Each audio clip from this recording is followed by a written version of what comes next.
What is up, guys? This is Alex from First Figures. Hey everyone, this is Chuckles. Who do we have here?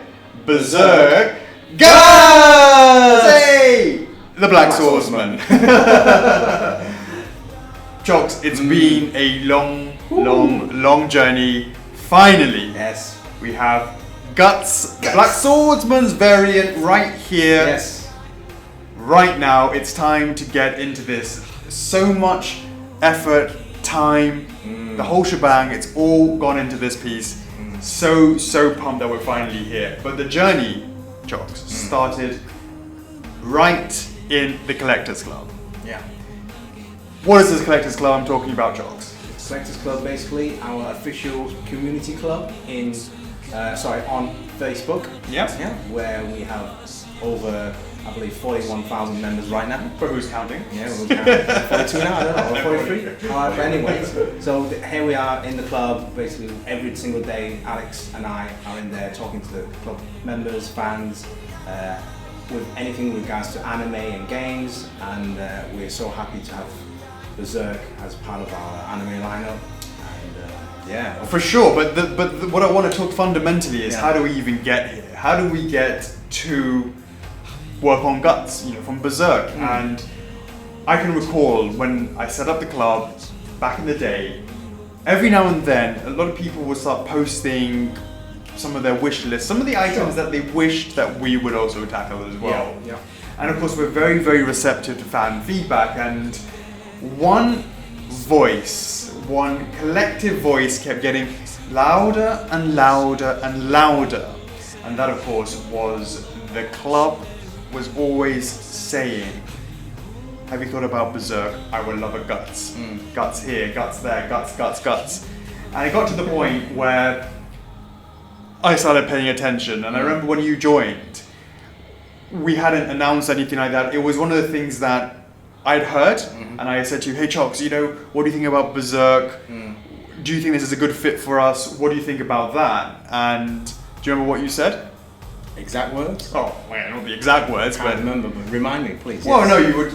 You were like, I was definitely. very hyped. Oh, sure. I was like, definitely, for sure. But the thing is, of course, we then went through that whole process of going and getting the license, etc., etc. And this, you joined in 2016, around about May. Yeah. Okay. And at that stage, we hadn't.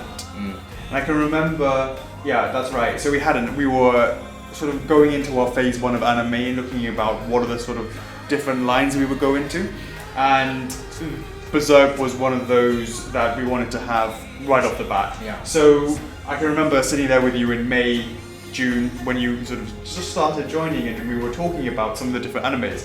Of course, Berserk was there, and then going through the process. And when it became clear that we finally managed to land that license after a lot of back and forth, and it took it a while, of course. Yeah. One of the things I had to say is, what is up, guys? But do you remember how I used to finish off how I used to sort of change that a little bit? What is Guts, guys? Yes. Going back a bit. Yes, going back a bit. So we would have got the license around about October, I believe, of 2016. So look where are we now? Look, it's coming up to April 2018, and finally we're here. But you can really now sort of see a bit behind the scenes just how long things can take. And if we sort of go back and think about it, Berserk was an announcement during our Christmas sneak peeks in 2016. It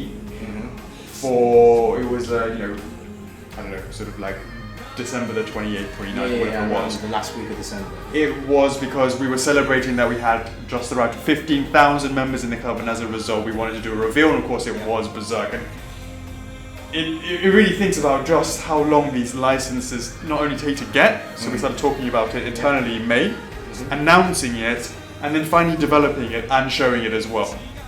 But here we are, guys. It has been a really, really long journey. Yeah. As we're talking about it, should we give a bit of a spin? Give it a spin. And if you guys have been following our Berserk license, if you're an anime fan, this is your first documentary video, then thank you for watching. Basically, if you guys have been following closely, this was the unpainted version was shown at the Crunchyroll, right? That's absolutely right. So our licensor, Crunchyroll, they were very nice of them to allow us to put the original great prototype on the Crunchyroll booth at Anime Expo in LA in 2017. 2020, yeah, first time. That was July, I believe. Yeah. And I can remember we were saying, hey guys, it's going to be on the anime. Yeah. It's going to be at Anime Expo, and it's going to be on the Crunchyroll's booth. Yeah. And there's a lot of hype in the club, and they were seeing it, and all that sort of stuff. And of course, that isn't the only time that we showed him. We also showed him in NYCC, so New York Comic Con. We were there in 2017. 2017 again. That's right. Around October time. That's right. And that was the painted version. Correct. Correct. And here we are now with the final piece, and now we can Yes. talk a bit about some of the design choices, some of the reasoning, some of the thought processes going behind what we see here, and some of the engineering aspects, Chocks. Yeah. Some of the things of why we did what we did. So, how do we get these questions? So, a lot of people are sometimes asking some questions. So, Chocks. Yeah. So these questions came from the Plexus Club on our Facebook page, First for Figures Official Plexus Club. So what we normally do just before we make a video, we'll create a post in the club and ask you guys, hey, do you have any questions for us? How, when, why, what? Any questions with regards to guts? Yeah. And then we'll filter through the questions and we answer them in this video, basically. Absolutely. Yeah. Absolutely. So, of course, we'll take those questions, and if there's any other points that we want to make. Yeah. And if you have any other questions, please leave them in the comments below of this YouTube video. Absolutely. Absolutely.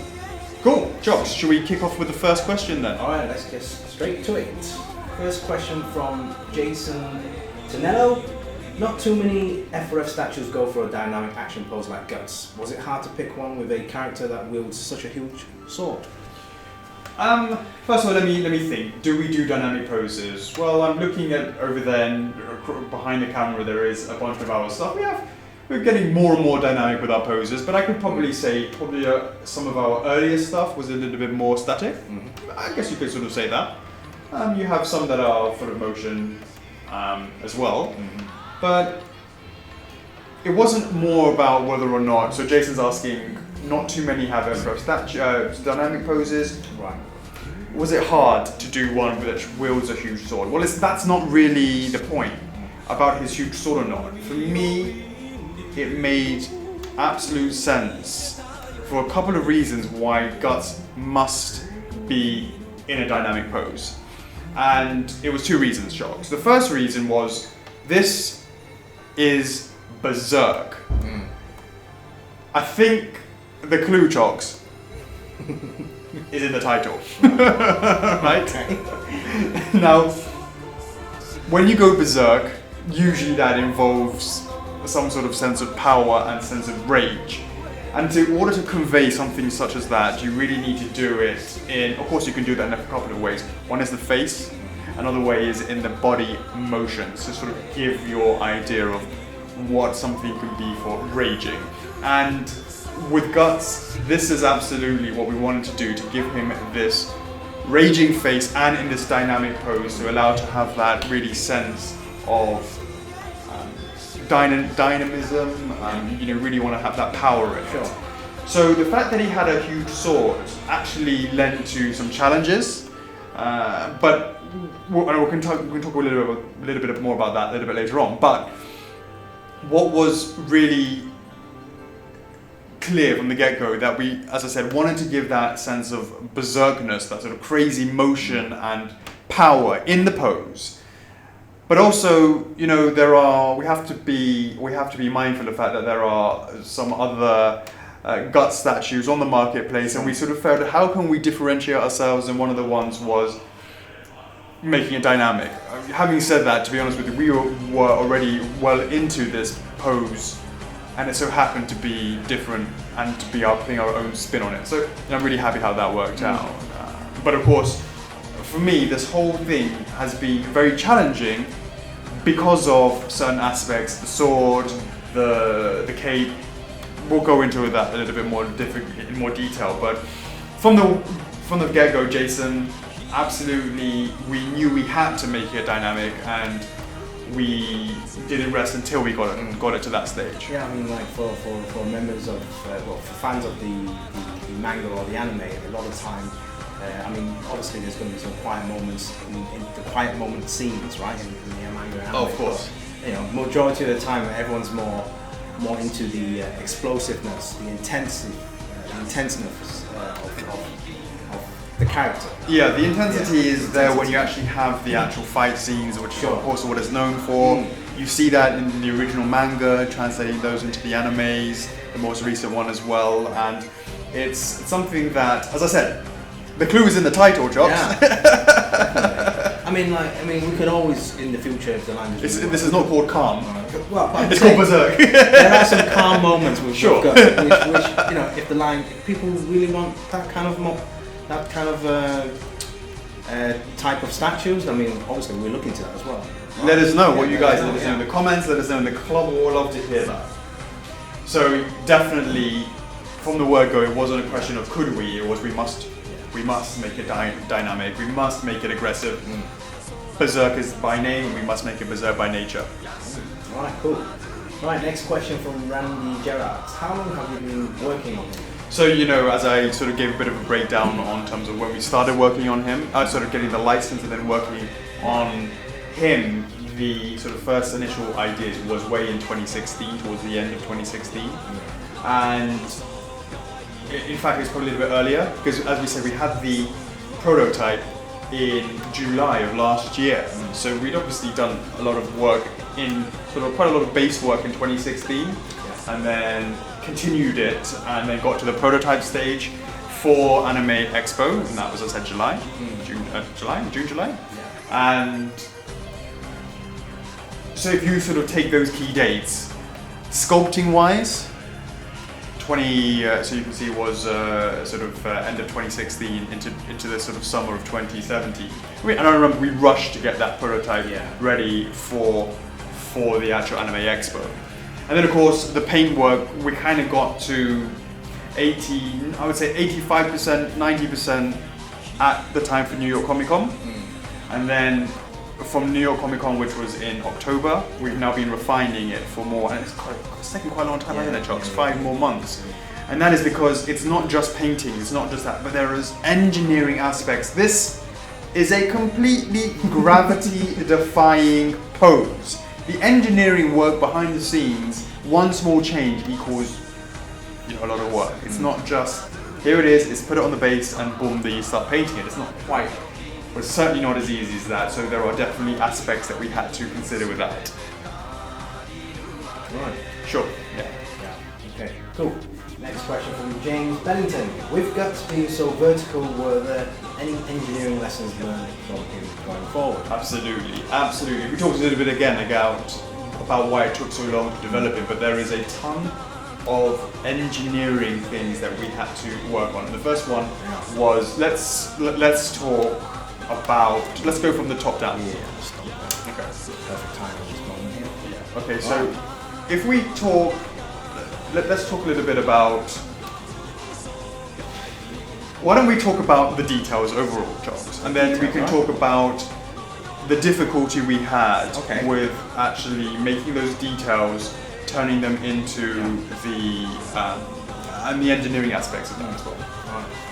Alright guys, it might come off a little bit difficult right here because there's a lot of blacks and greys and browns, so it seems very, things seems to be blending in, but hopefully you guys can check out our website at the same time where we have clearer pictures there, so we can have some close-up pictures of those each parts of the statue. But let's start off with the sword. I mean, look at that. It's like, I haven't even measured that sword yet, but it's over 20 inches just by looking at it.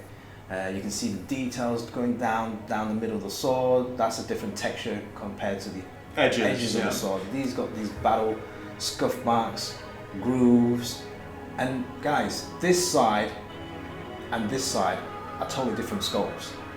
Right? Different textures, different damages, different shadings.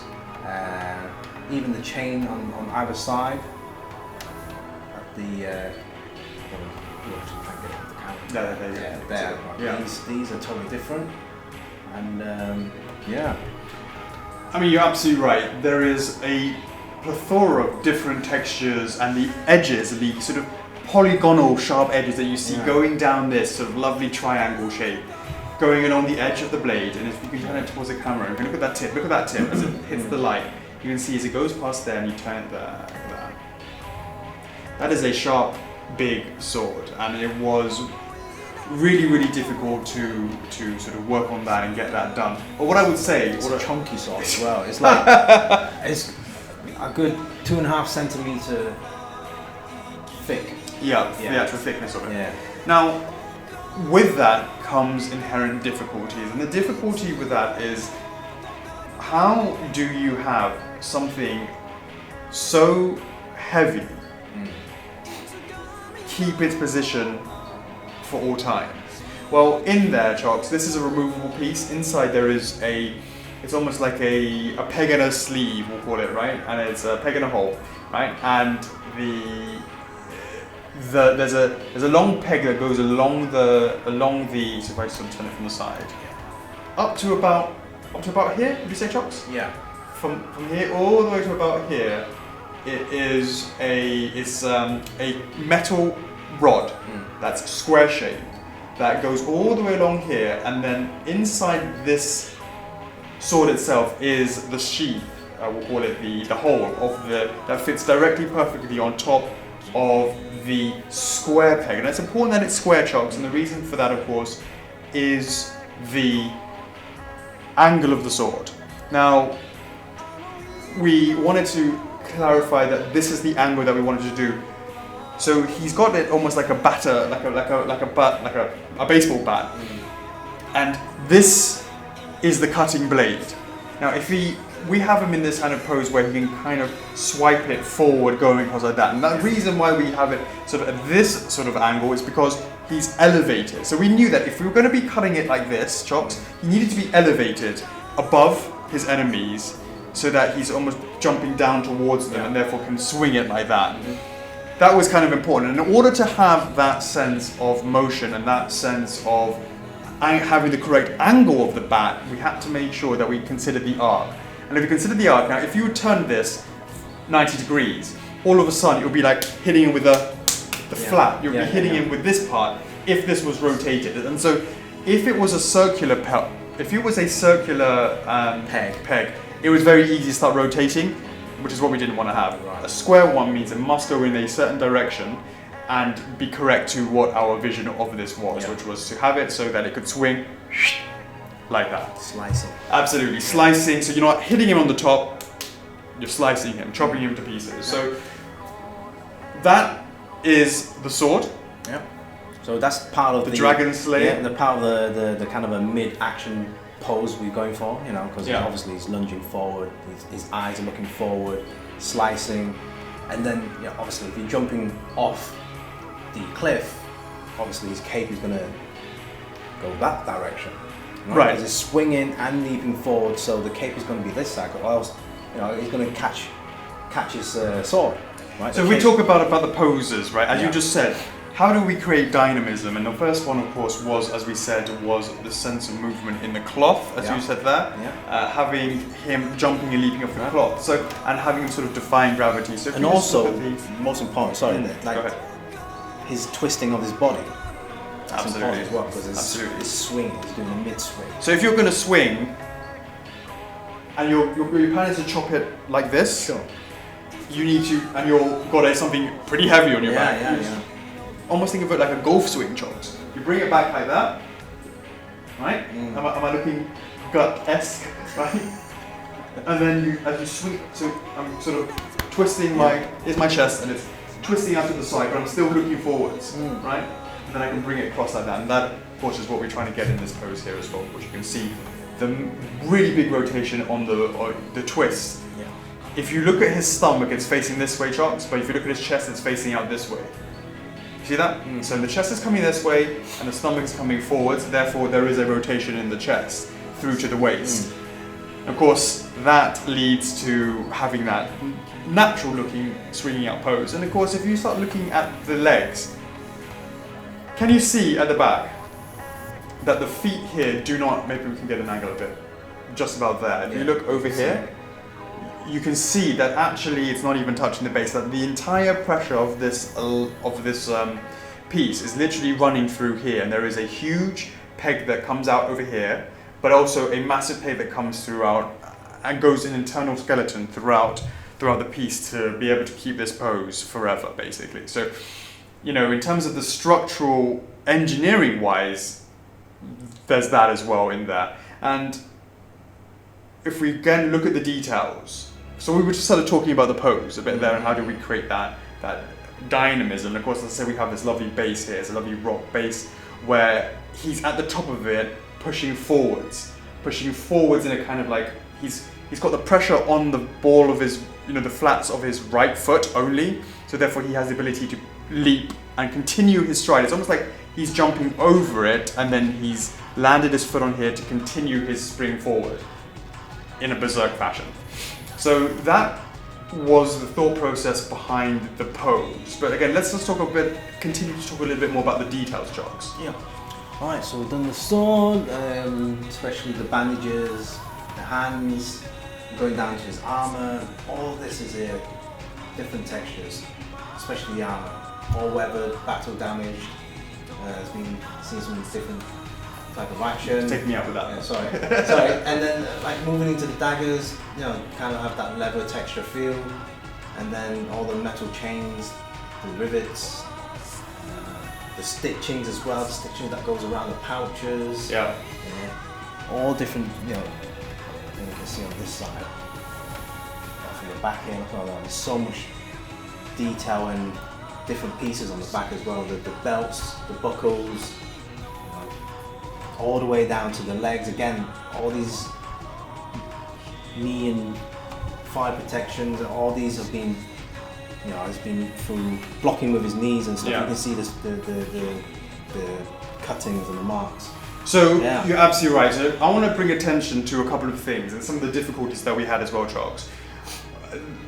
One of the things about great designs is the reason to have that when you have this type of armor, that it actually makes sense in the real world. And what I wanted to bring attention, Chocks, is let's have a look at some of the armor that we have going across the thigh.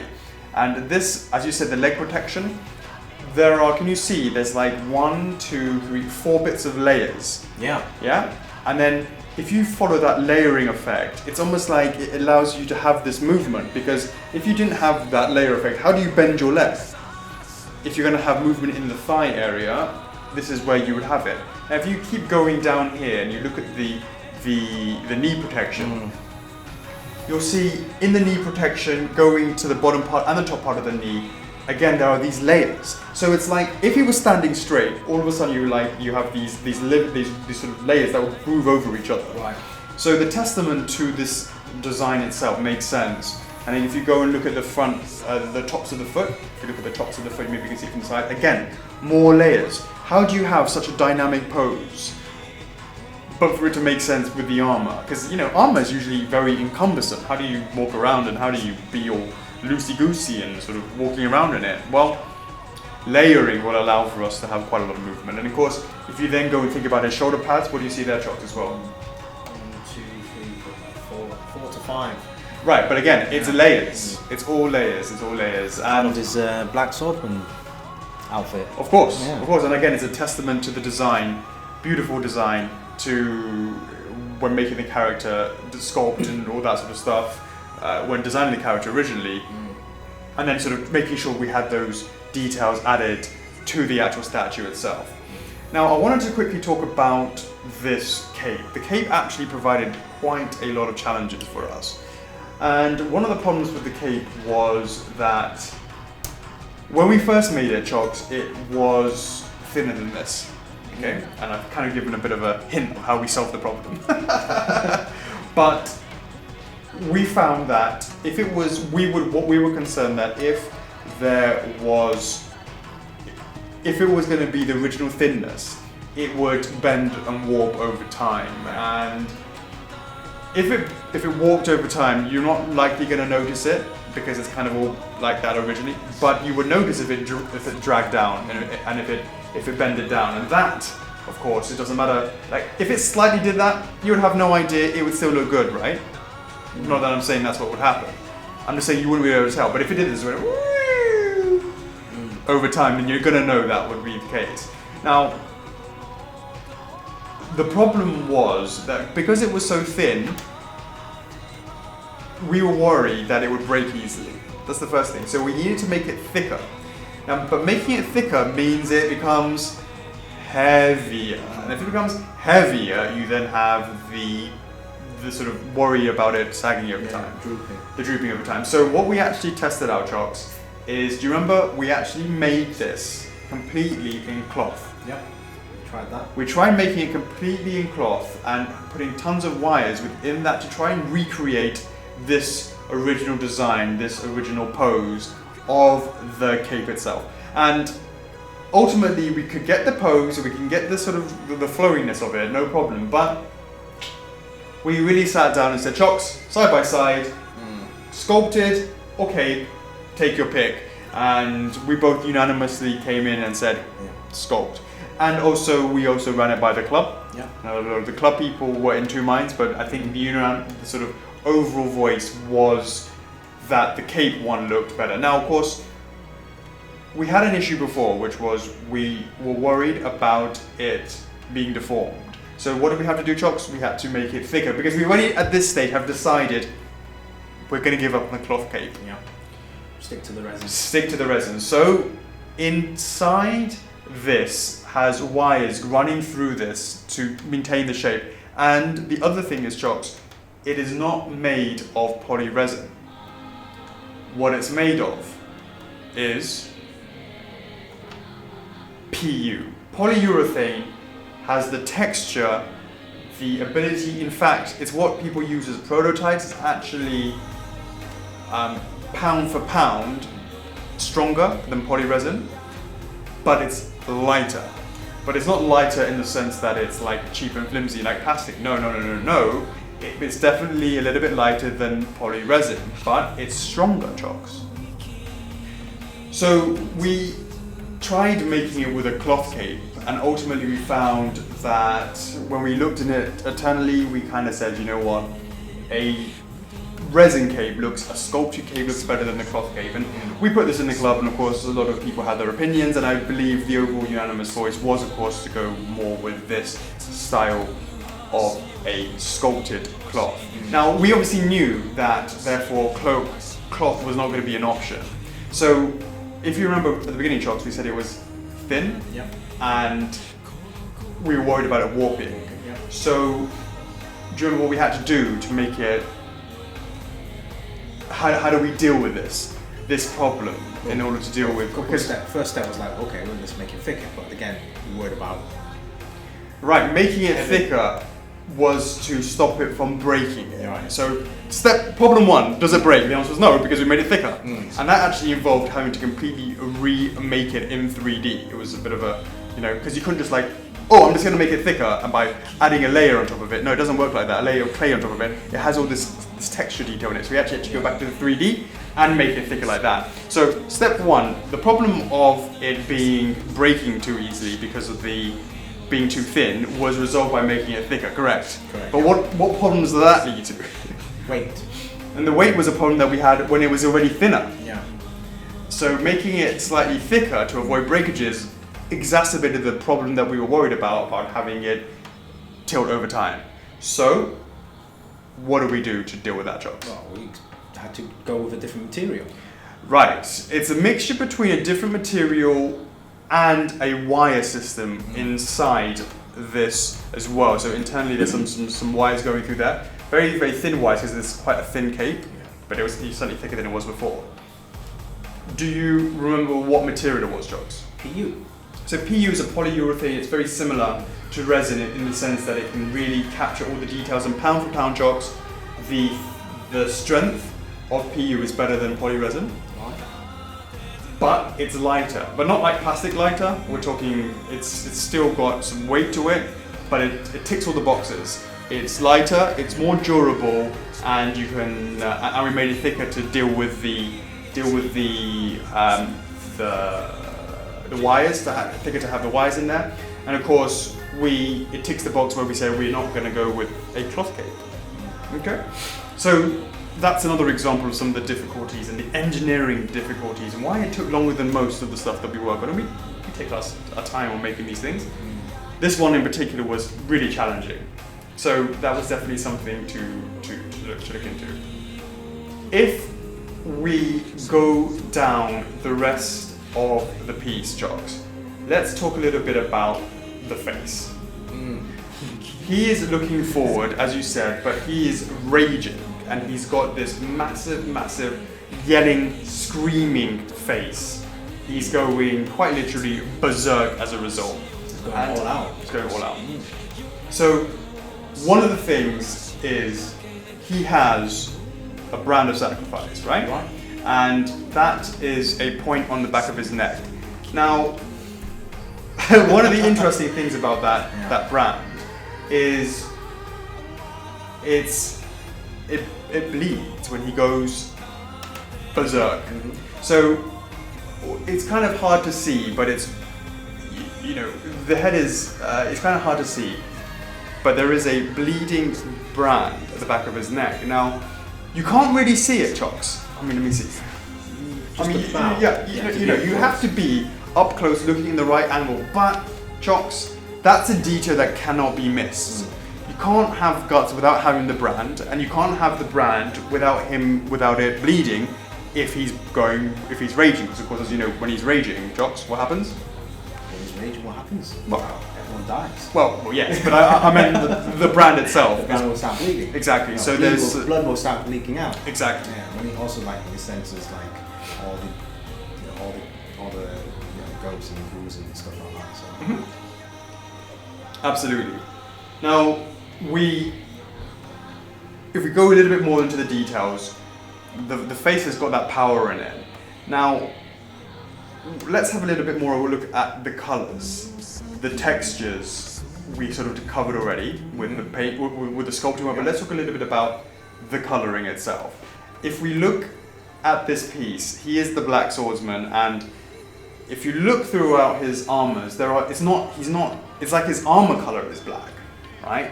These sort of armours on this part and the covers here, but there's actually quite a lot of different colours in there. To be honest with you, you shouldn't really be called the Black Swordsman, to be honest with you. Because he's got lots of beautiful, it's got lots of browns and slightly bluey greys in the cloth on the internal parts, right? So if you look, for example, if we take a look over here, Charles, turn this a bit kind to see. If you can just sort of see at the entrance of the armor here, there's actually the side of the armor that is his chest piece, and at this part here, what can you see?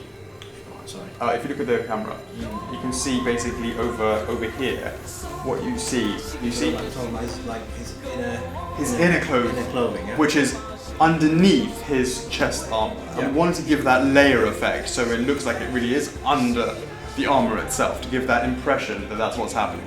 And of course, we do that with the different colors. And if you look, you compare to that area, what do you see there? You see skin, you see the bluey grey of the cloth, of the inner cloth, and then you see the black of the armor, and of course the weathering. And there is detail for days. Even his shoes. If you look at his toe, look at his toe. What do you see from that? Well, even that you have kind of I won't say mud, but kind of what do you call it? Grit stains on it. Yeah. Because obviously you'd be traveling on this kind of terrain. And then you get these different layers from all the stitchings and the buckles that wraps around. Yeah, so if you're just running around on this terrain, you're going to get a little bit scuffy, a little bit dirty, right? And that's what we sort of see throughout this entire piece. A lot of this sort of styling of thinking about the location and what that would affect him, and some obvious examples would, as I said, were in the boots, in the bottoms of the soles. And what I really am proud of with this piece, Chuck, I think we've done a great job with this, capturing just so much detail, stitch marks, textures, design being accurate to the game. And that was actually quite interesting. It was like, when we started researching into Guts, and because I'm going to be honest, I didn't grow up with Berserk, and I had to go look at it with fresh eyes, and when I started discovering the story, and I know you were growing up with it more, to be as truthful, as accurate as I can, and respect the fans of the franchise as much as possible, is to do the research. And of course, one of the things was this, for example, hanging down chain here, right? Now, I'm thinking, what is that supposed to be? Is it supposed to be hanging down? And the research was, of course, it's what he uses. Chuck, do you know what he uses it for? Of course you know what he uses it for. For the sword, right? So it's like, you have the world's biggest sword.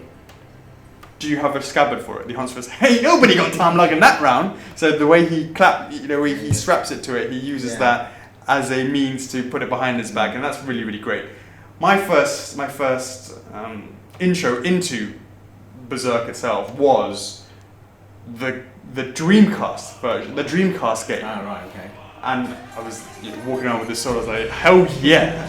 But that's of course going far back, but having obviously playing that game, it was a long time ago, but then being able to come and revisit this and think about all of the design aspects of it, it's just been a fantastic, fantastic experience. So honoured to be able to work on these sort of things.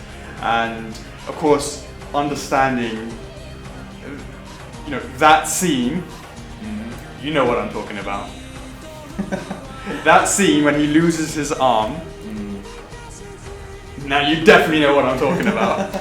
And to be able to think about that at the sculpting stage, looking at the sculpt for that hand that's gripping, which is obviously, double us up at what can you see at the wrist there, Chops? Can you see it? Oh.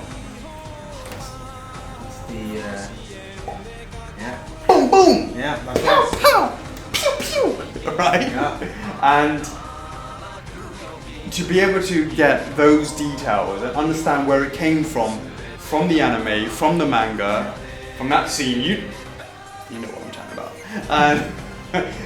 And the fact that you can see there's some gaps in between. There's some gaps in between, right? I don't know if there's some gaps in between there, because as you know, as you said, it falls down and it reveals the hand cannon there as well.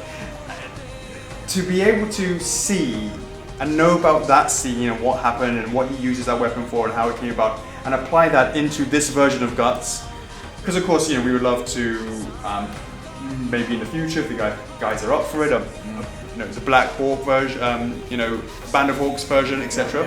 And as an example, right? He's still got something there. So to be able to put all of that research into this piece and understand why he has those things, what part of the story, where did it come from, it's been a fantastic, fantastic experience. So it's, definitely we wanted to pay the respects and do the research, to do the best we could for the Berserk fans, and of course, very happy with where we are. Very happy where we are. Did we even talk about the body, the actual arm? The skin texture. Go ahead, Chops. Yeah, the skin texture and the veins popping, and the bruises and the cuts, the elbow, the arm, and the biceps. Actually, probably see that here like that. Yeah, absolutely, and of course you don't really get a chance to see, you only get his right arm to see that. So you're not given much skin to work with, and therefore you want to try and take advantage of it. So where are you actually seeing skin here, Chops? You see it mainly? Mainly with his right arm, and then a little bit on the underside of that. On the underside there. Yeah. As well, underneath here. Yeah. For sure. And that goes into the head sculpt as well, with all the cut marks. All the veins, his eyes closed. Absolutely. So Chogs, I want to address the elephant in the room. Yeah?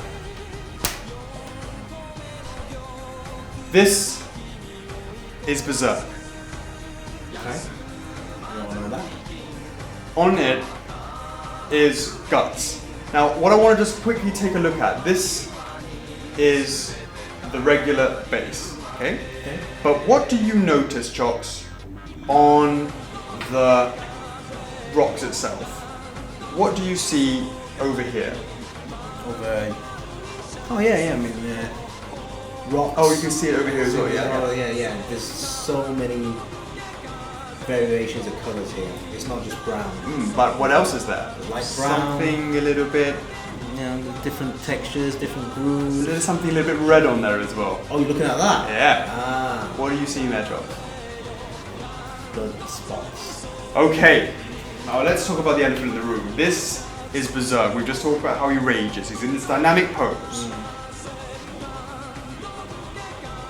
We wanted to cater to to two different types of collectors. Now we wanted to be as open as possible and make this piece as accessible for as many preferences as possible. Yeah. This is the clean version of Guts. Now what do I mean by clean?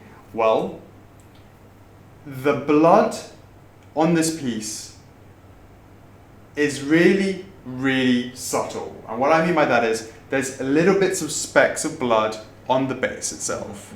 So that includes the base here as well. Here. Yeah, very small, subtle flecks of blood on the base and on here.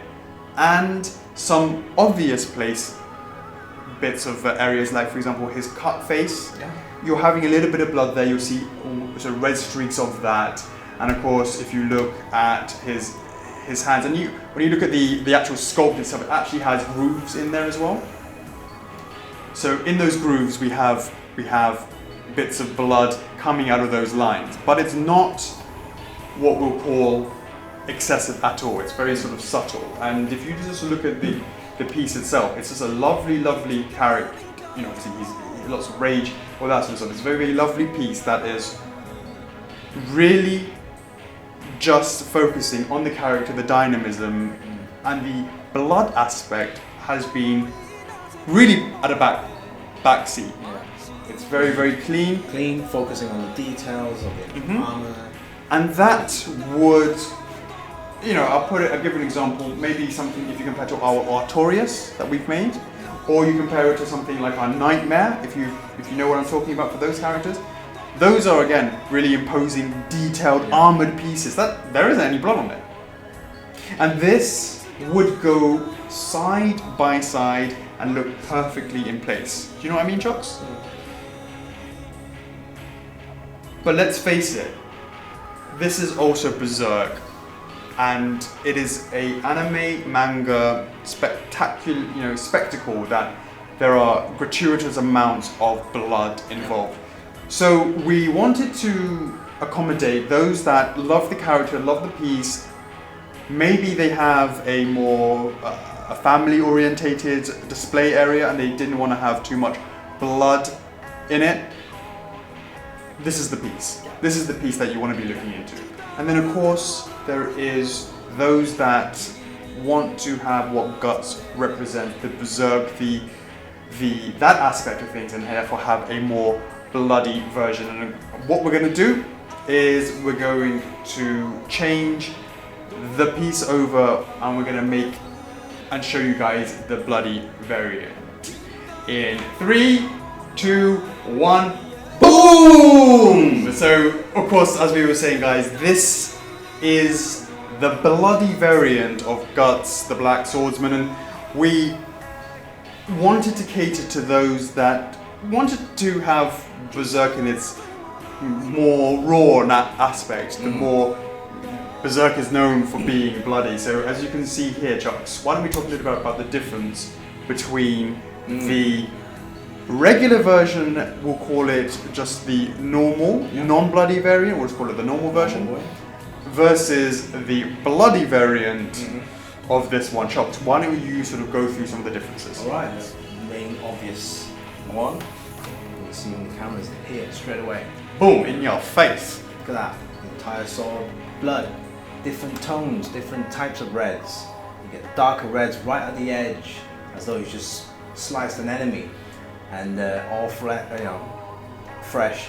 And then you can see the streaks, right? Because of the direction you swing it. So when you're cutting through it, you hit it. You then think about where it's not just where you cut it. It's also how the motion of the sword. And we actually made it incorrectly before. We did it going the other way, which was wrong. And for example, it was almost like you were kind of soaring it forwards, but because we were swinging it was pulling through its enemies.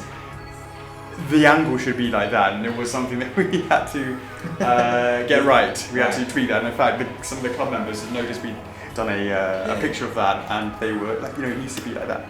Absolutely correct. Absolutely. I was like trying to chop you up, chop people up. Like, oh yeah, if I do it like that, then that's what happens. So yeah, so it's not just streaks. There's also blood splatter as well. Different types of blood. Yeah. Like an episode of Dexter. And then obviously you get the specs that goes down from his grips all the way down to the wraps, his fingers, grooves, and much more blood around because it's obviously this cloth is soaking up the blood, so it's more darker. And then obviously, at that angle, the blood trails will come down along his arm, down to his elbows.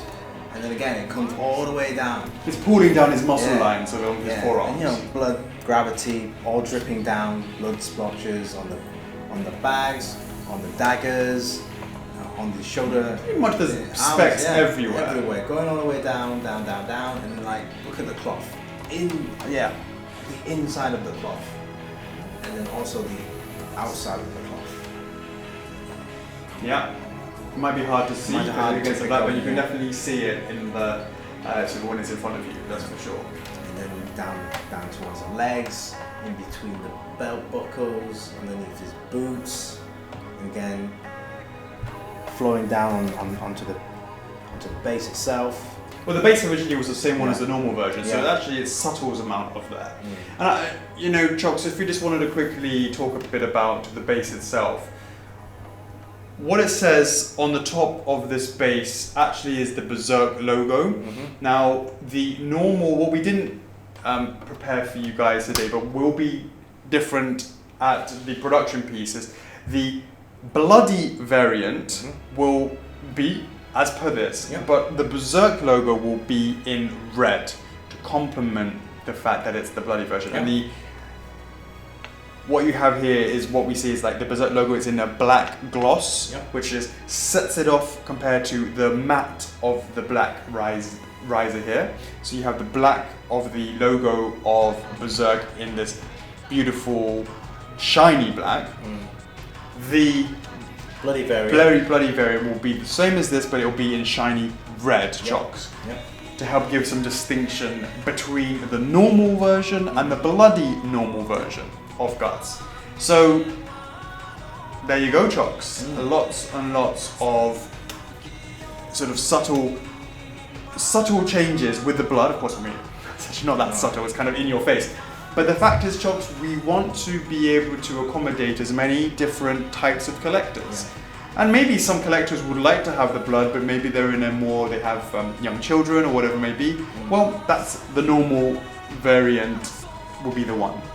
Maybe you don't have that and you're okay with having blood and it matches your collection. It's blood, but not over the top, OTT, because we don't want to have like blood really covering the whole body, because then again it's going to take away all the details, and that's something that we kind of make sure that guys that wanted blood, provided that's that aspect. Absolutely. So there you go, guys. That's pretty much the thought process of the designs. But Chocks, I believe you have some more questions. Yeah, sure. There's questions from Nick Teves and Randy Gerrards. Okay, yeah. Right, first question from Nick. When making Guts, how did you approach making his sword as well as making it so that his arms would be able to hold all the weight without breaking? Is there any chance that it could happen? And question from Randy is, how much would a fully die-cast version of the Dragon Slayer for this statue have cost? And how much would it weigh? Okay, well, right, so we're talking about the sword, and again, it's more about an engineering question, Chocks. And when it comes to the engineering question, we just assembled this just beforehand and reassembled it just recently with the blood version. Right. And the internal length of the pole goes up to something, it's about as high as this, wasn't it, Chocks? Yeah, definitely. Yeah. And the fact that it goes all the way through there and connects all the way down to this means that it's going to be sturdy. Likewise, having a metal sleeve that goes in the internal of the resin is really important as well, and therefore that holds it in place. Now, the question is, will it? How do you make sure it can hold that weight without breaking? Well, as long as you don't drop it on the floor, we should be okay. With regards to Randy's question, how much would a fully die-cast version of the Dragon Slayer of this statue cost? Well, first, and how much would it weigh? Well, I would tell you that it would weigh a lot. how much it would have cost. Well, all I can say is if you guys want to see a standalone prop of this in die cast, maybe like slightly bigger, slightly smaller, whatever, if you want to see that sort of stuff, some of the prop stuff from the anime, from the manga, let us know in the comments, let us know in the club, and we can look into it. And if we ever get the opportunity of making one in die-cast chocks, we'll let you know that exact answer, Randy. Right now I can't give you that information. My concern is that having this massive thing in metal, there's going to be a lot of headaches, you know, for shipping and customs. Yeah. Well, I will get to the weight in a minute, Chocks, because it's heavy, it's ready. Yep. So, in fact, why don't we actually go to the weight and the size for this right now? We're pretty much covered up the regular version. Yeah. Okay, sure. All right then. No Coke can test, anything like that. Just making sure, keeping you on your toes. we do that one. Yeah. Keeping you on your toes, Chocks. Right. Because I knew there's going to be a lot of these things that start piling up. Yeah. 3. Are we there yet, Chocks? No. 4. Guys, just to let you know, these are what, 330 mil? That's correct. 330 mil cans. 1, 2, 3, 4, 5, 6. Ooh, just under 6. Just under 6. Now for our American families are usually on 355 mils. This is 330, and it's just a tiny bit shorter than that. Okay, Chocks. Right. Now let's say you decided, you know what, the regular variant of blood variant, or the regular version where he's not bloody, is the one that you want to get. You now want to find that perfect space in your collection. What's the size, Chocks? Alright, I'm going to go with height first, and oh my god, right, height. Right from the bottom of the black base all the way to the, I'm assuming, right now just looking at it, it seems like the cape is the highest point. Yeah, actually almost perfectly. Yeah, I would say, you know, it's either here, tip of the sword, well, right at the edge of the sword here, this bit here, or right at the edge of the cape. Right, I've got that at 27 inches. So that's 69 centimeters. Right, 27 inches, 69 centimeters. For the width, obviously I'm going to measure from here, furthest part, all the way to there, where Alex's hands are. Yeah, the edge. The edge of the hilt. Yeah, that's around about 24 inches, 61 centimeter. Okay? Depth, obviously I'm going to go from the front. Yep, nothing overhangs on the front. But the back of the cape goes over the black base. Yeah. So there's a couple more inches behind that. And I've got that around about 20 inches, 50 centimeters. Okay. Alright. Yeah. But just by measuring, just by measuring the base itself, because it's a circular base, I've already done the measurement. That one is 12 by 12. So that's 30 centimeters by 30 centimeters. Right, for those that want to know the circumference of the base. The weight, oh my god. The weight, I've got at 9.38 kg. This is the regular version, 9.38 kg, which is the black base with the rock, the full body, the sword, the head and the cape. And again, this is the bloody variant is going to be the same everything with the normal regular version. Yeah. Alright. Yeah, so he's a big boy, he's heavy.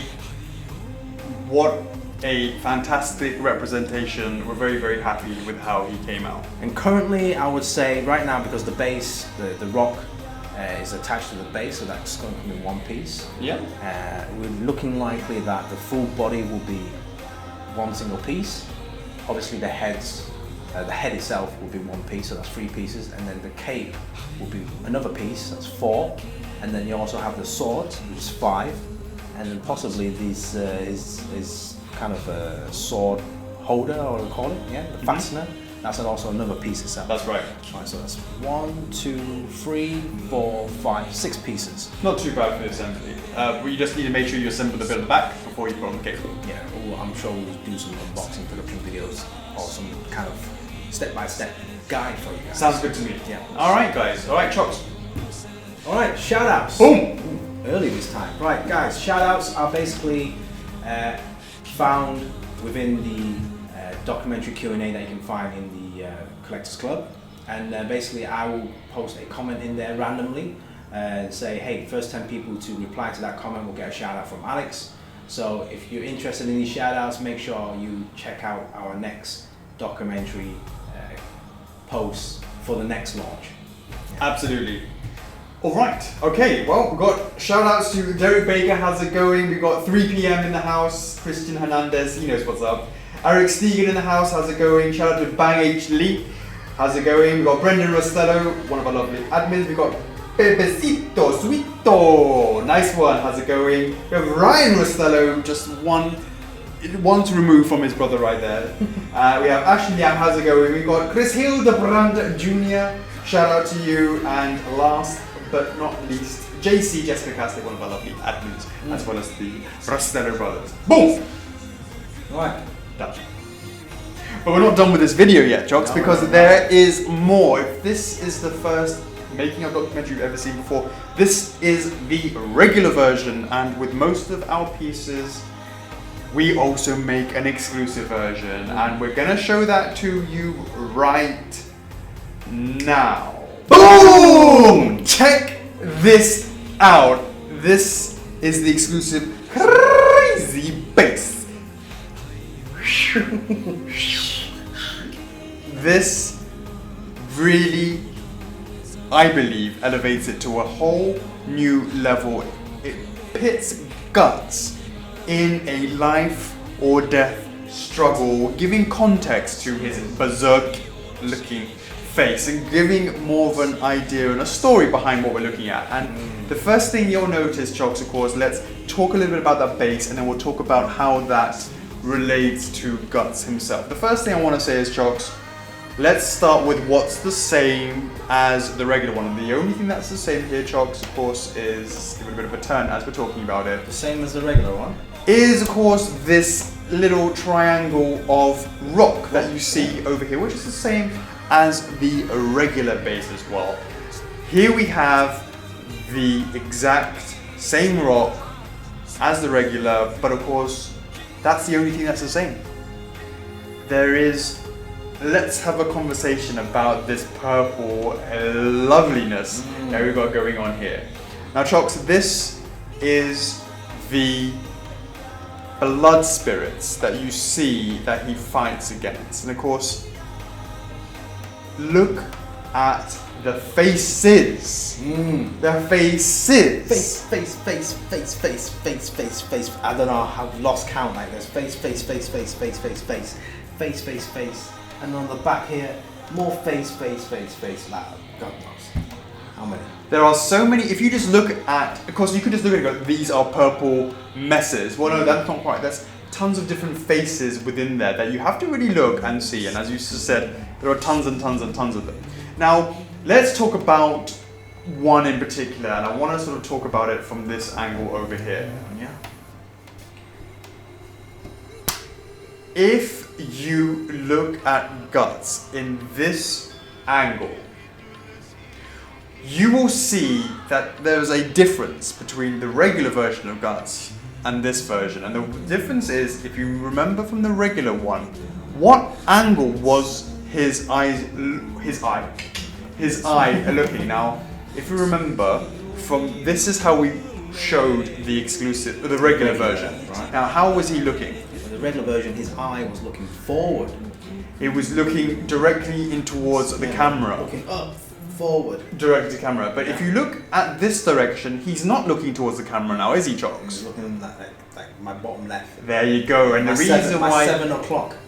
Hey, that's a great way to describe it. He's looking at his 7 o'clock. He's looking down to the top of this purple blood spirit. Now, that's not the only difference, Chocks. What else is there that is different? It's not just the angle that he's looking at. Did you see the difference as well? It's the color of his pupil. Yeah. The color of his pupil of the regular version was that brown color. What color is it now, Chocks? Can't see from here. Have a look. What color is it? White, yeah? There you go. It's white. Now, when Guts rages, sometimes he's portrayed of having almost no pupils, but sometimes you see it in white. And that's what we have here. We have his eye looking in white color to give more of a sense of rage, give more context to He's it. going all out times 100 now. There you go. He's really going berserk now. And we wanted to give a reason for the berserkness and the context behind that. Of course, here we are, Chocks. He's looking at this blood spirit. Yeah, this is like an intense scene. It's an intense scene. If you read the manga or watched the anime, you know, during the conviction arc, where all these blood spirits are like devouring all these villagers, blah blah blah, and then it gets really intense. It's surrounded by all these blood spirits, so you can see all these blood spirits circling. Okay, now we're getting into that point. Now we're telling a story here. Now we're telling a story. Now let's start with the story, Chocks, let's start from the bottom. Let's look at the base itself. What is this and what is this? This is the kind of shape that we're kind of getting from that layering effect. We talked a little bit about that layering effect. You can see the bottom of the base has this layer, right? And that is inspired absolutely by his armor from the black swordsman style armor. You see the layering of the shoulder, the layering of the angular of the layering of the armor on his thigh, the layering of it on his shoulder, on his knee. All that sort of stuff has been applied to this design here, the 3-part layer here at the bottom.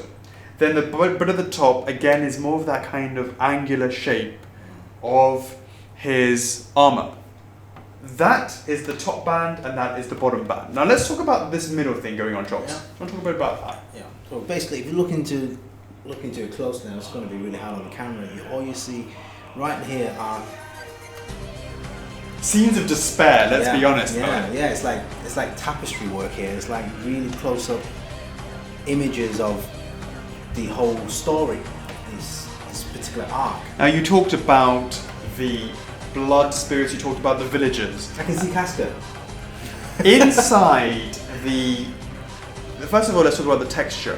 We went to go with a cloth texture that matches his bands that goes around his wrappings, right?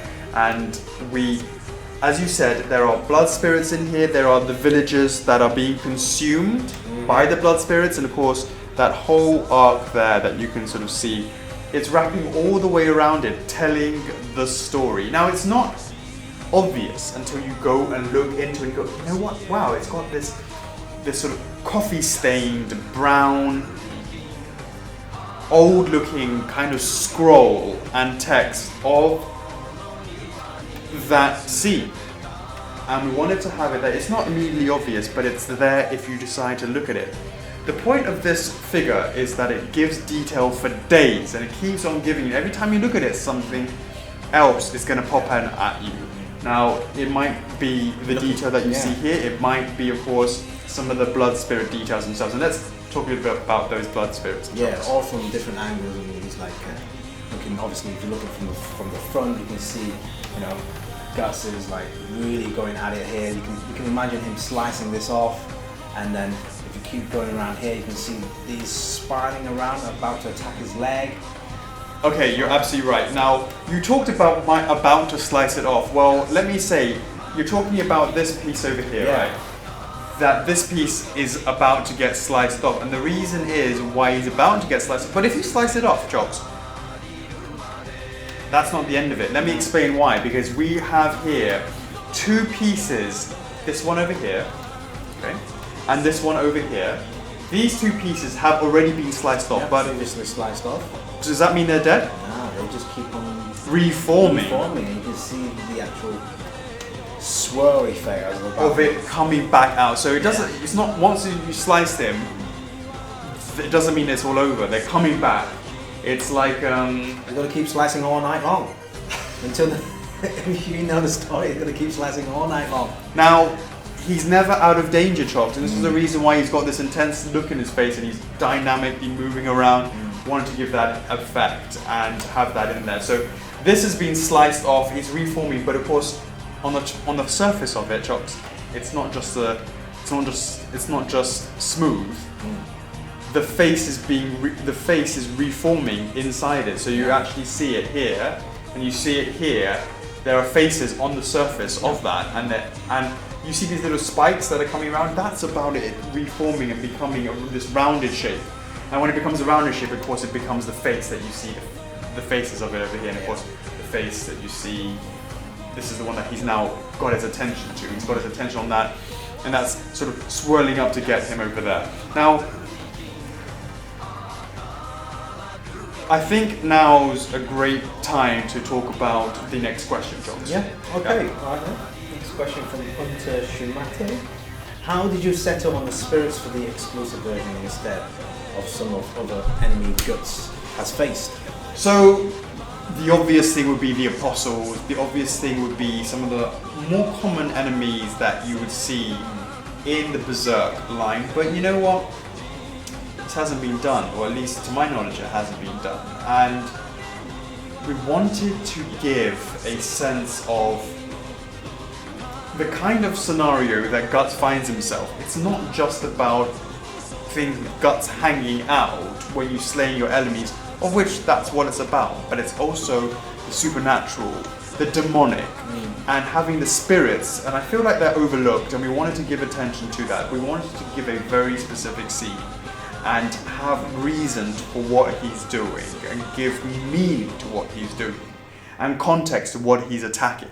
And we could have had something sitting here, sliced up, half of this, half of that.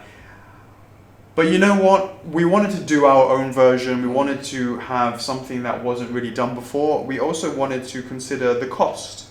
This is actually an amazing effect and gives a lot of added presence to this piece, but actually keeps what we look for value for money, Jocks. We look for value for money, and we wanted to have a dynamic piece, a dynamic base, but keep the price as accessible as possible. That's what we're sort of known for, and that's always what governs a lot of our decisions. And it was value for money, and we wanted to have that detail, Jocks, of which there are tons and tons and tons of details in this.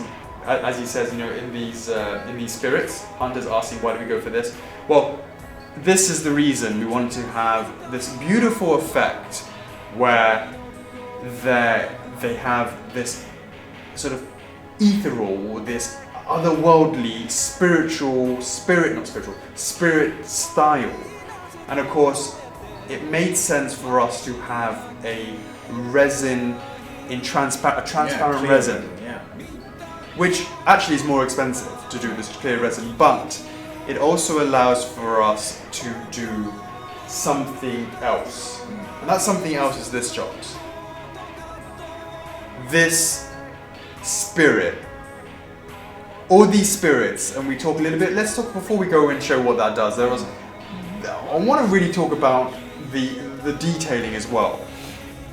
We talked a little bit about the faces and how they go there for days, but there's actually faces on top of this.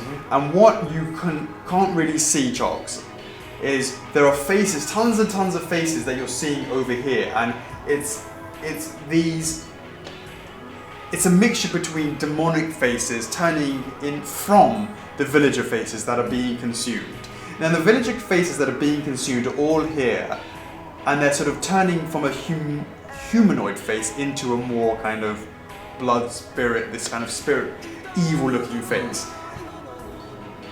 One of the things that you can't quite see, and what you can see if you're looking for it, Jocks, is what do you see on the underside of this, certainly of this section at the front? What do you see? You can actually see some hands. Some hands. That's what I'm talking about. You can see some handprints. Yeah.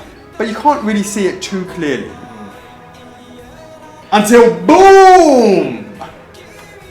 Can you see it more clearly now? Yeah, I can see it more clearly now. You can see there are these handprints on the inside of this area here. Of course, I've just turned it on. We're in a really bright light room. You can see that these spirits themselves, they absolutely light up. There are LEDs that go throughout the entire piece. it really adds a kind of otherworldly effect to it. It's a white LEDs that go through here. Gives it some life to it. It does. And the reason why we added the handprints underneath the resin here is, again, the whole point of this storytelling is that Guts is elevated above. He's leaping, right? Leaping and attacking. And this whole thing about villagers being devoured, consumed and devoured, like, help us, help us, you know, like that. As you read from the manga or seen from the anime, we're trying to capture that moment in this dynamic statue. Yeah, you know, you can see, as I said, those handprints are really quite. You feel for the villagers and their bloody handprints on the inside. Are there actually any villagers down there? You know, you can't really. You know, what we're trying to show how the villagers were there worked through these handprints, and the way that you see it on the underside chocks. And the only way you can do that, chocks, is by seeing for it being in resin, transparent resin. Having the transparent resin and seeing the fingerprints, they're not on the top chocks. The fingerprints aren't on the top, so that doesn't make any sense. The fingerprints, so the handprints are not on the top of the resin on the top here. It's on the inside, on the underneath, going up. I'm being mashed. Right? I'm being attacked. You can only get that depth of it being underneath from the underside, and you can only do that effect by having a clearish resin, cloudy resin, cleary resin, that sort of effect, and that allows for us to bring in these LEDs. The bringing in the LEDs allows for us to therefore show those handprints on from the underneath. All of it really makes sense when you turn on the light, and you can really sort of see that. Again, if you turn off the LEDs, you can still see it now that you know where it is, but it brings it out and you can see them much more clearly, these handprints. And again, it's all about these subtle details, telling a story. How much of a story can you really tell? Well, I think we can tell a hell of a lot of the stories. So how do we tell that? We have it by having the whole sort of scene in this effect, in this 2D beautiful effect that you can't really see without going, oh wow, actually, this is a story. I can recognize all, you say Casca, you recognize people, all that sort of stuff. Yeah. That's the first thing. The second thing is, well, he's now fighting these blood spirits, and he's fighting them, and he's attacked one here, he's attacked one here, but they're reforming. He's not out of danger. He's about to attack this one. He's got attacked from underneath, from behind. Attacked from behind. So we haven't ignored the back as well. Of course, you can see the back also has all these detail here as well. Now you couple that with all the dynamism of the piece itself, and you look at the eye. His eye itself is all white. He's now looking at this spirit. You're saying more in this story. There's more to this piece. It's talking about how do you bring all this context to this one piece? Well, you've brought more context to it with that, with the whites of the eyes. He's even more enraged. And of course, as we just said, it comes with this whole idea of having the hands pushing up, let me out, I'm being attacked, all that sort of good stuff as well. So you feel more for his scenario, you feel more for his scene, you feel more for him because he has this. He's in this scenario. I really feel like, Chops, that we've really told a lot of the story in this one piece, because of course, if you're talking about an anime, you're talking about a manga, there is one scene, goes into another scene, which goes into another scene. You have this beautiful animation, attacking, battle scenes, all that sort of good stuff. How do you bring that into a static piece that doesn't move? Well, this is how you do it. And that is what we really thought about, and we really went into that. How do we bring all that sort of stuff into that? And also, how do we do it for value for money? How do we not increase the footprint? All these sort of things are things that we really thought about and considered for the ultimate piece. And these are some of the thought process that we have to think about when we're making and designing a piece itself. But Chocs, there's one slight. This is the LEDs are on, but we wanted to give another sense of adding to the effect and adding to what is happening. And let me just do this. There is another mode. Boom!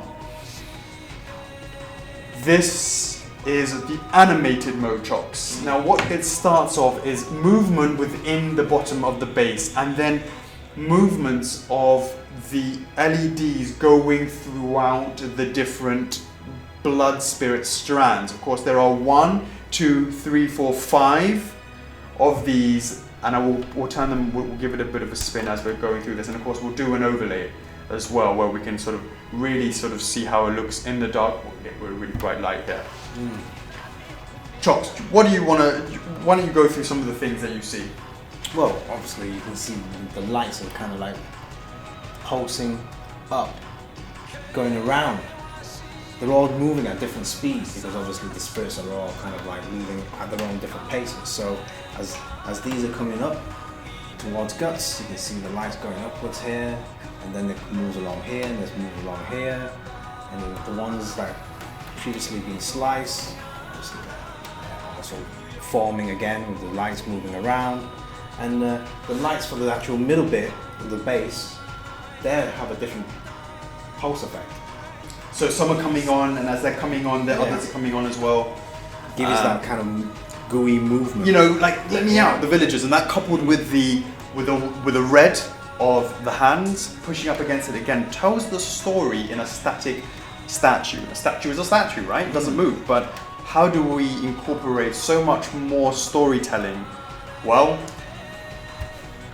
boom, 101. Animated lights. Really, and of course you can't quite see the full effect in this looking directly at it, but in the dark, when you turn on the lights, you get that movement, that sense of movement through the animated lights. Again, look, you can see this piece here. I don't know if it's kind of hard to see it. Really hard to see, yeah. It's coming through that. You know what, Chocks? Let's do it. Let's turn off the lights right now. You sure? Yeah. Boom! Now you probably can't even see us here, but at least what you can see is we're going to now just give it a bit of a turn as we're talking about it, and you can just get a sense of, as it's turning, the movement of the LED effect of how it's going through there. And in fact, it kind of gives a bit of a spiritual, the spirits and how they're moving. You can sort of see how it's working from that far away view. We haven't moved the camera from any direction, of course. We just turn the room lights off. Absolutely, we only just turn the room lights off.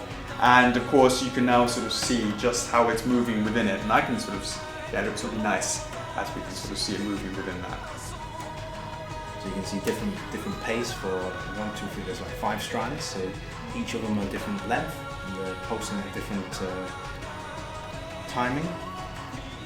Yep, that's right. Now, of course, guys, it really has this sort of sense where it really brings it more to life, and I definitely, as I see where the lights have come on, you can sort of see the faces come out, and there are different sheens and shines. Because have you noticed, Chops, at the edges of the faces, like the nose, for example, it's kind of like sharper for a nose. Because don't forget, this is quite a kind of like a smooth surface, but the nose area, for example, is sort of a little bit sharper. The light effect really highlights those, and it gives that really nice effect of that. And this purple, these split spirits, they have like different shades. I mean, obviously it's clear resin, but there's also different shades of purple, and there's also highlights as well. Some of the grooves have like a darker shade of purple. Some extra black washes as well. All right, cool, Trox. What we're going to do is we're going to pop on the lights now. Can we do a full all light on? Oh yeah, that's a good point. Yeah, might as well, right? There you go. Boom! All lights on. Turn that around. Quick spin. Hand spin. Boom! So if you go faster, you can actually see all 5 strands. Yeah. All right, Trox. Let's turn on those lights. Boom! The lights are back on, and here we are, back at it again. Okay, cool. Right, so that was the exclusive lights. Wanted to go into that. Chox, next question. Alright, cool. Next question from Randy Gerards. Almost every other gut statue out in the field has severed heads. Was it several or several or severed? Severed heads. Yeah. Okay, gallons of blood or any other form of gore. Was it hard to make the statue in such a way that it would still fit in the family-friendly F4F vision, but also appeal to the Berserk fans? Family-friendly. First for families. First for family-friendly. F4F. First for family-friendly figures. F4F. That's a new one. Have we become a core values of being family-friendly? That's quite an interesting thing. I wouldn't necessarily say that's what we're known for, that's what we're aiming for. But, you know, we really wanted, as again, we're talking a little bit about what Hunter was saying just a little bit earlier. Yeah.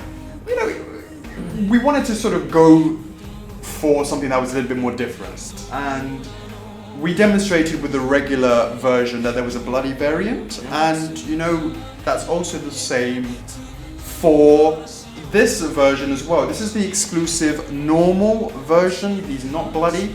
And I think it's time that we have this version in the bloody variant. So why don't we do that in 3, 2, 1, boom! Back at it again, this time now with the bloody version of the exclusive Guts, the Black Swordsman. What a mouthful. So, exactly the same as the version that is for the regular bloody variant. This is the exclusive version. Yeah. Now, going back to Randy's question about being a bit family friendly, well, this is the point about having an appeal to Guts fans, Berserk fans, by having the blood in there. And of course, yeah, you could probably argue and say that I can definitely agree that the lack of gore, because this blood is blood, but gore is gore, and there are distinct levels between how much can be acceptable. You know, if you're going to say things are going to get more and more extreme, you'll start with something that is bloody, and I'll probably call that stage 1, and then stage 2 will probably be more like dismemberment, severed heads is probably stage 2. You know, stage 3 is now we're sort of talking about different, maybe even nudity, whatever it may be. It's hard to sort of say where those stages are, but yeah, I guess you could say this is more like stage 1. It's not quite crazy, but it's definitely more than not having anything at all. We wanted to be able to give that sort of feeling to guys who are obviously Berserk fans, and be able to have that a feeling where you're having the blood on there to be a little bit truer to form. Would you say, Chocks? Yeah. Which version are you more of a fan of? Do you like? Would you go for? Which one would you display? I like both. I won't display. You know, if I had to choose, because for me, it's not always bloody Guts, but there are moments with blood and gore. So, but for me, I'm good with both. Yeah. Yeah. Let me just give that a bit of a pause. It's going to annoy me otherwise. Where is it? I feel like this is slightly out of. It's okay?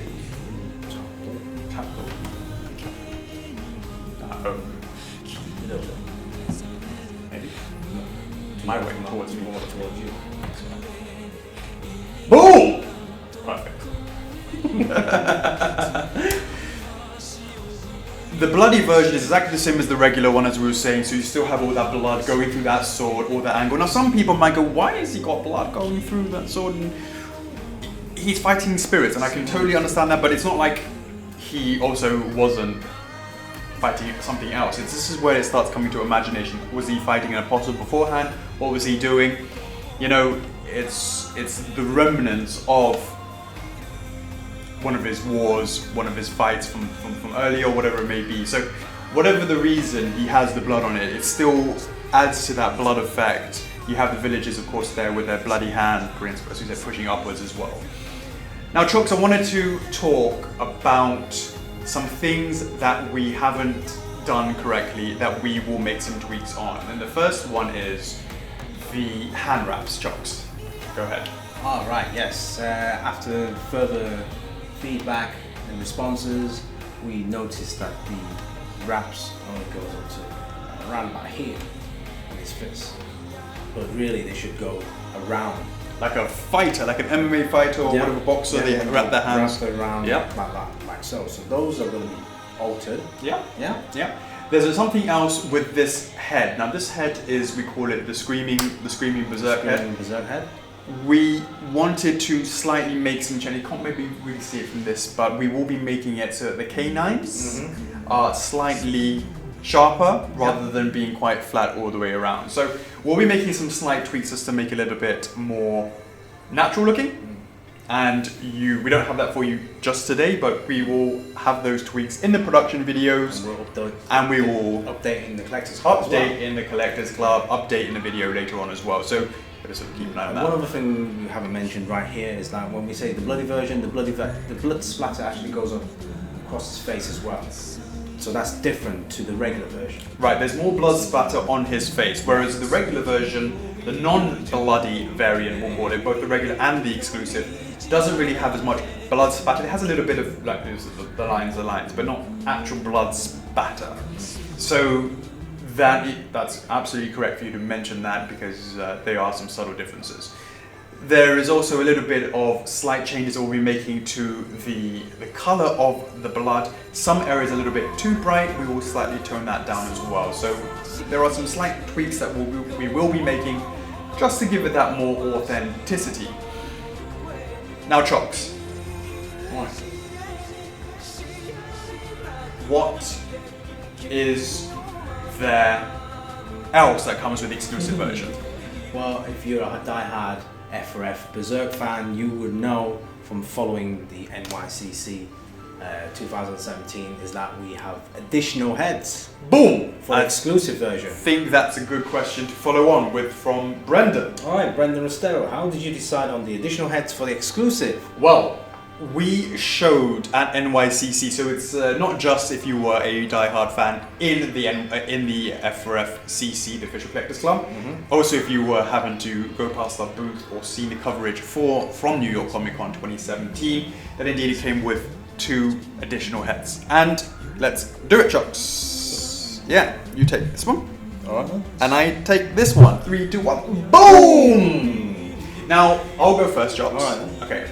This one is we'll call it a serious looking face. He's not actually straining too much. He's slightly stern. Yeah, stern looking. He's stern looking. Now, if we just pop this off, this is connected by a oh, he looks kind of weird on the screen. Where's the stand gone? So this is the screaming face one, as we said, right? Now, of course, his brand is bleeding. What we're showing here is the exclusive version, so these have blood spatter on his face. Yeah, this is the exclusive bloody version of it. Yeah. Okay. And this one is the bloody version, and this is the stern face one. And this one doesn't have a bleeding brand. And why is that, Chocks? Calm. He's calm. No one's attacking him. He's not attacking anyone. Well, he clearly is. But what I'm saying is he's feeling quite comfortable in his attacking stance. He's not too agitated. Yeah, he's like, I've killed that guy. I know how to kill this guy. The guy now. He's calling them guys. Yeah, right. The blood spirits. Right. So if we put that back on there, nice magnet. Boom. There you go. He's still looking at it. There you go. Yeah, He's still looking at it. 7 o'clock. Now, we have another version in your hand. And this is a different one. This is a grinning guts face. Now, he's gone from this one over here. He's like, damn, this is hard. Yeah. Okay. Then he goes to, yeah, it's alright, I can handle that. And then we go to the grinning face. And this grinning face, Chocks, is like, he's having fun. Yeah, crazy. He's like, let's go. I know how to take you out because I'm taking out this guy, now I'm going for you. It's another expression he has. Now, it's a very iconic picture from the manga. You see him in this sort of, it's really dark and it's sort of silhouette. You see there's a really evil smile grin, and that has come out because of the Collectors Club. The Collectors Club members are like, hey, you guys should do that. We listened, and then we developed it. And of course, as we said, the brand bleeds when he's angry. Here, he's having fun. No bleeding of the brand on that one, and no bleeding of the brand of this one. But of course, there is bleeding of the brand of Sacrifice here, this one. So you can see the bits are sort of coming down on that. So these different heads, Chocks, they all look at the blood spirit, the one that he's focusing on there. So we have going crazy, we have stern, and we have grinning. easy peasy to take them out. So he's sort of happy in that scenario. So he's going through three different phases of emotion in that. So you get a sort of idea. Which version would you go for? You know what? If I was going for the bloody exclusive, I might go for the grinning one. Right. Okay. A sense of empowerment, a sense of that sort of stuff. If I was going for the regular version, I might go for the screaming one. Because that's the only one it comes with, right? Now the screaming one makes sense because it's more encompassing his expression of attacking something. Because in the regular version, you don't know what he's attacking. It's just a piece of its own, right? Now the exclusive version gives you all these three different different expressions. So these, just to reiterate, the exclusive version comes with these three different heads, and of course the regular version comes with its own head. But there is a slight difference, and of course, as we said earlier, that the regular version looks forward, and it's in brown and black. Yeah, so brown irises, and then you have white iris version of the screaming version, which is this one here. Yeah, because this one angled down at 7. This one, stone face, is also brown, and is the grinning version as well. As is the grinning version as well. So wanted to sort of go into those sort of details, and that's the reason why we wanted to have different versions of the heads to give different emotions. How did Guts fare? How did Guts do when he was fighting these blood spirits? In this case, he was having a great time. Great time. We hope this is the Guts that you remember or recognize, from the manga, from the anime. This Guts will really tell you that this is my Guts, expression-wise, emotion-wise. That's it. Yeah, absolutely. All right, cool, Chuck. Should we go on? There's some more questions. Yeah, of course. Right. Next question from Carl Savard-Molin. Will you avoid making characters and bases with graphic content like nudity for Slan and dismemberment, gore, blood on bases? I don't think we will actively not. I think, and we have some plans for the future of what we've got coming up, and there will be some elements that are different from this. But it will also be, F4F will also be unique to what we sort of normally do on our own take on it. We will, just like with any of our products, we will sit there and we will think about it and we will discuss the reasons why we do it, and then we will do it, and then we'll tell you guys in the video why we came up with those sort of things. Okay. Alright, next question from Dean McDonald. Would you be willing to create any characters from the line on horseback? Well, the next in our series, we can tell people now, is going to be Skullknight. He will not be on his horse, because that would imply that the horse would be Itself. Something like this. Just the horse itself.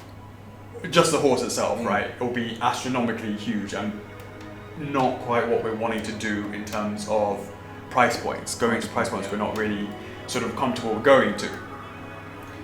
When it comes to Skullknight, when we get there, he won't have the horse. But would we ever do him on a horse? Well, we would do so if we were to make him into a smaller scale. Now, we haven't told anybody, but this is 1/4 scale. It's a quarter the size of what Guts would look like if he was if he was sort of 6 foot tall. This is the quarter scale size of him. Now, if we were to do a 1/6 version, where if he was standing straight, he would be 12 inches tall. We could then think about doing a Skullknight in that sort of size, and that's something that we could look into. And if that's something that you are passionate about, that you'd like to see, then feel free to let us know in the comments, in the club, and we always are open to fan feedback. Right, last but not least, from Michael Berry. If the line does well, would you think about making Golden Age Guts and any of the Band of the Hawk from that time period? Absolutely. We really hope that this is a line that is going to go on for years. And if we get the support we will keep on going and we will run it by you guys. We will let people decide what do people want to see. Do you want to see them from Golden Age? Do you want to see Band of Hawk? Do you want to see Casket? Do you want to see whatever you want to see? Do you want to see Griff? How do you know, what would you like to see? Let us know. We really hope that there is support for this for years to come, and we will keep on making those as long as there is support for it. We will continue to keep on doing so. We had such a blast making this, Jocks. It was hard, no doubt about it. It was incredibly challenging, not just from the design aspects, but also from the practicality and the engineering side of things. But Jocks, you know, this documentary sort of brought it back for me, going through all those things, and I'm very happy with what we've accomplished, and we hope that you guys like what you see as well. Jocks. Yes, right. Okay, that's all the questions done, but last but not least, we've got to get some measurements and specs for this exclusive. Oh yeah, right. This is so different. I was about to end the whole video. Alright, so we have... Let's do the Coke can test. Let's do the Coke can test. Yeah, right. So the last one was, you know, for the regular version. The regular version was just slightly under 6 cans. But what of course is different is this is slightly taller.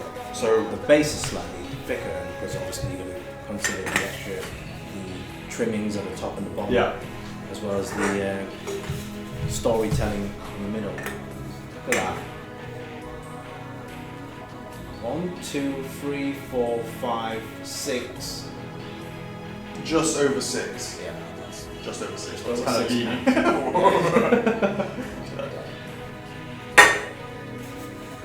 I trust myself. Yep. Okay. There you go.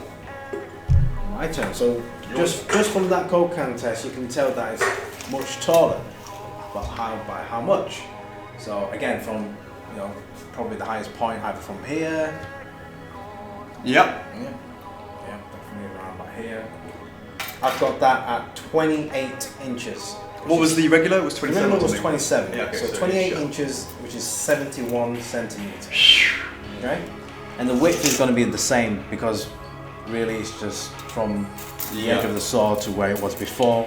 Axis pointed there. So that's 24 inches wide. Yeah, 61 centimeters.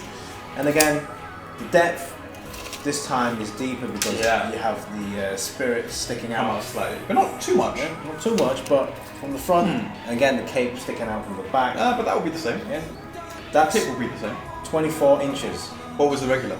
20. Okay, quite large. Yeah, so 61 centimeters.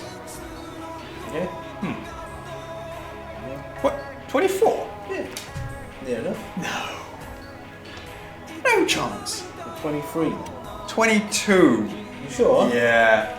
20, not 24. 22. You sure? Yeah, 22. Because, as I said, it's only the distance at the front that makes any difference. Because the back is exactly the same as the regular.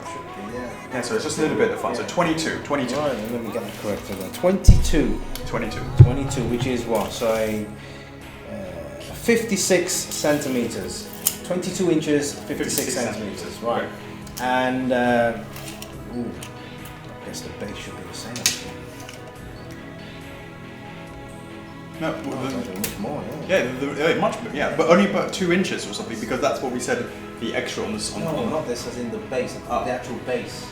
Okay, not including the other stuff. Yeah, including the other stuff. So the base itself, so it looks to be about 13. About 13. So it's an extra. So it'll be. I'm assuming it should be 13 by 13 then, just by looking at that. So again, if it's 13 inches, then that's 33 centimeters.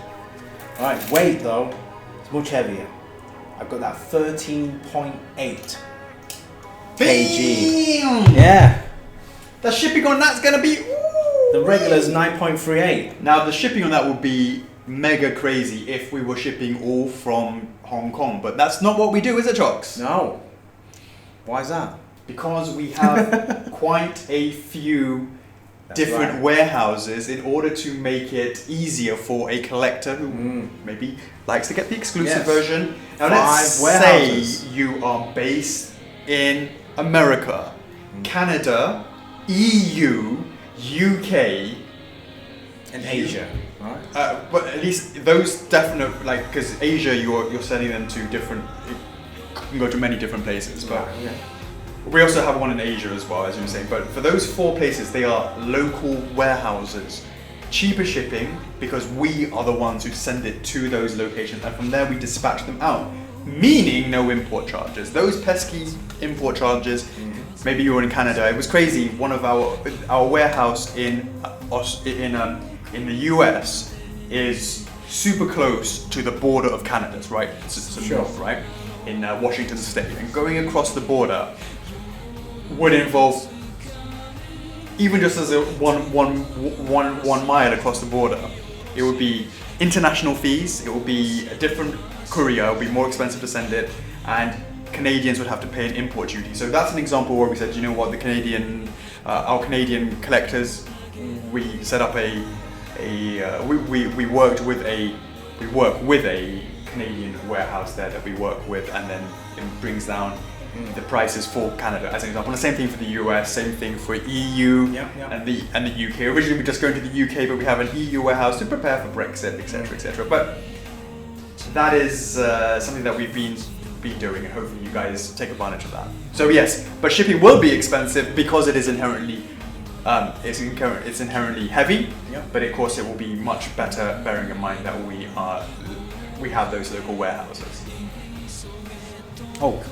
One other thing we haven't done this for a while, but usually to have this base lit up, normally it's just a button, and that button will activate those 2 different modes. So there will be an off mode, a fully lit always on mode, and an animation mode, which is activated with this single button on the back. And on the side, there's a USB port with an LED indicator, because this will have a removable rechargeable battery. Boom! 18650. 18650. Just have to remember that if you want to buy a replacement battery. 18650. These will come with, but minus the Australia region due to laws. But other regions will have the included rechargeable battery and also the USB cable. So micro USB, just pop it in, as you said, as an LED light charger. If you don't want to use the battery, that's fine. You can always connect it to an external power source. Yeah. A battery pack. And it will just run just like that. It'll run just like that. Yeah. Oh, good cause. Forgot about that. I guess we've done so many, you forget to mention it sometimes. Absolutely. But there you go, guys. That's how we have these electronics working. Yeah. Pieces, well, right. Sword, 1 piece. Head, 1 piece. But that's 3 pieces because you've got 3 heads. There you go. Right? Cape, 1 piece. The sword fastener, another piece. Full body, 1 extra piece. The base with the spirits, that's 1 piece. So these spirits are not removable, is that correct, I don't Jones? believe so. They are not. Yep. So it's like 1, 2, 3, 4, 5, 6, 7, 8. There you go. Yeah. There you go. Whew. I know. What a documentary. So guys, remember it's like basically 4 different SKUs. Regular version will have a standard regular version as well as a bloody variant, and then exclusive version will have a standard exclusive version as well as a bloody variant. But make sure you check our website because all that information will be there as well. Yeah. Jock, anything to add before we wrap this up? It looks like we went on quite long. I think quite long, but hopefully you guys enjoy the video. It's very informative, detailed. If you have any questions or concerns, you can always leave us a question below in the comments or jump straight into our First Figures Official Collectors Club and ask us in there. We've got plenty of helpful members and admin guys that will answer you pretty much immediately. So, and Alex and myself are in there as well. So if you've got any questions with regards to Berserk anime for the future, there's plenty more to come in 2018, hopefully 19, 2020, etc. Keep on going, absolutely, yeah. Absolutely. So we look forward to seeing you there. Yeah, and if you a anime fan, you love to go to events, do let us know where we could take these pieces to those events. Because, absolutely. You know, we are big anime fans, and we would love to keep making these lovely statues. Absolutely. Yeah. All right, Chucks, that's another one wrapped up in the books. All right, done. I'm your host, Alex. And I'm Chuckles. F4F is love. F4F is life. We'll see you on the next one. Peace. Later.